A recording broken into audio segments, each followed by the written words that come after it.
Well, hi again, you guys. Welcome to another edition of Curtis Collects Vinyl Records. Welcome in, welcome back. We have some special editions. We're going to make a few of these all in one sitting down here tonight in the record room because I want to give you guys a recap of the records that I bought last Saturday on April 19th, 2014 during Record Store Day. And I was fortunate enough to tag along. My wife had a business trip in New York City, in Manhattan, and so on Friday I flew into LaGuardia and we hung out in Soho. And from all the research that I did using all the website for Record Store Day and all the information I was able to compile, it seems like the Soho area of Manhattan might have more used record stores per square mile, densely packed, than any place I've ever seen before. And we mapped out 14 record stores within an easy walk on 2 days. So we're going to cover the records that I got at a record store. It's more of a bar, and it's called the Cake Shop, and it's at 152 Ludlow Street. My favorite of all of the record stores that we went to. It's kind of a bar. We went in there first thing Saturday morning. We thought there'd be lines at some of these places. I don't think anybody even knew this place was even on in the record store community for the big Record Store Day. So there was a bartender there. Down below, downstairs is a kind of a live band venue with a small stage. Looked really intense and really intimate. 4 live acts every night. And then upstairs they had an espresso machine, a little cake display for some pastries, and then 6 or 8 bins of nice vintage dusty records. They didn't have any of the records that were released specifically for Record Store Day, but I don't even go for those. So I want to cover with you guys what we got at our first stop on Saturday of 2014 Record Store Day. I'm a huge fan of Black Oak, Arkansas. They were one of the highest grossing live arena rock bands of the early 70s, fronted by, of course, Jim Dandy. If you guys see videos of David Lee Roth and Axl Rose, you will definitely see that they borrowed from this guy. The tight white spandex pants, shirtless, flowing blonde hair. He was kind of way ahead of his time. I've got a lot of Chaka Khan records.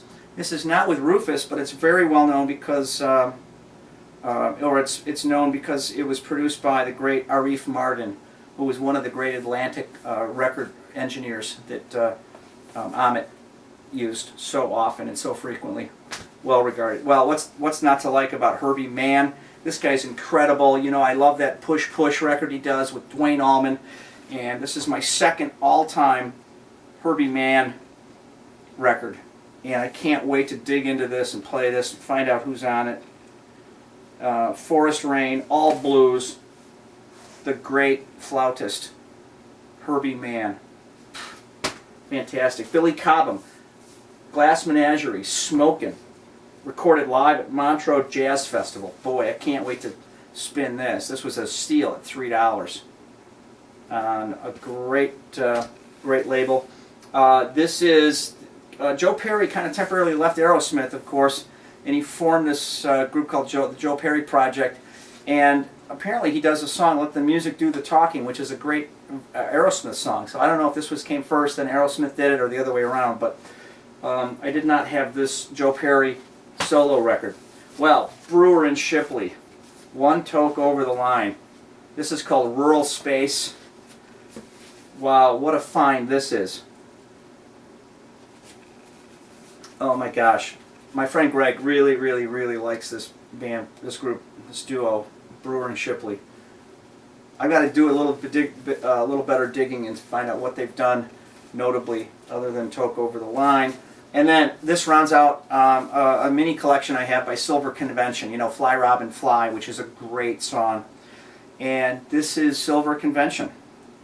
I think they were German, kind of a 70s disco band, and a Eurobeat kind of a thing, and I just love this. This is called Madhouse. This was a record that I was actually trying to find, and I found it at the Cake Shop. So what are we going to play? We're going to play, I bought this without really knowing much about them. It's an album by the Henry Paul Band called Grey Ghost. We're going to play So Long, Cut One, Side One.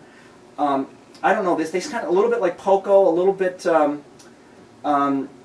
they've got a really kind of a country rock, not Eagles, not Poco, sort of a sound. But if you guys have some comments that you can post underneath the video here, I'd love to find out what you guys know about the Henry Paul Band. So here we go.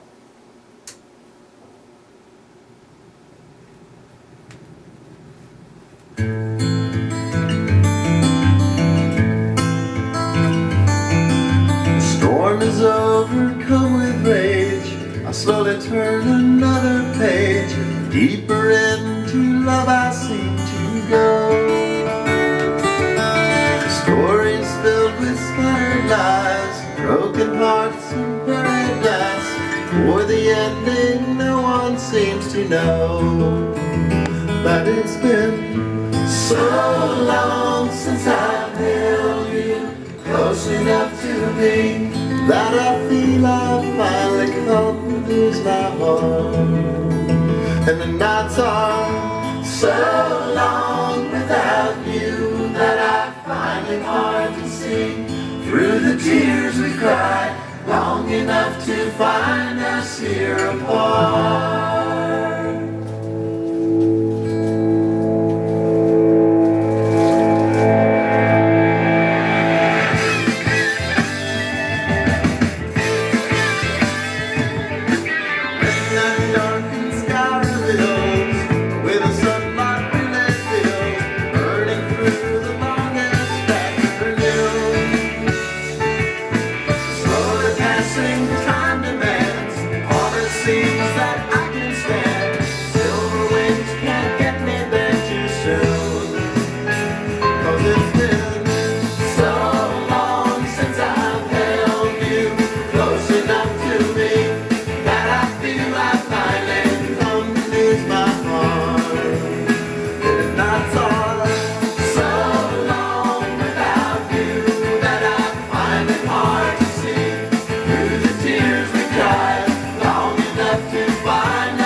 And the nights are so long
Wow, well, what a great move for me to pick up a Henry Paul band record. This is called Gray Ghost. I'm going to do a little bit more homework on this band. You guys certainly will know who they are. Feel free to comment and post down below and tell me about them. But what I do know is somebody at Atlantic was smart enough to sign these guys. Who knows where they are now?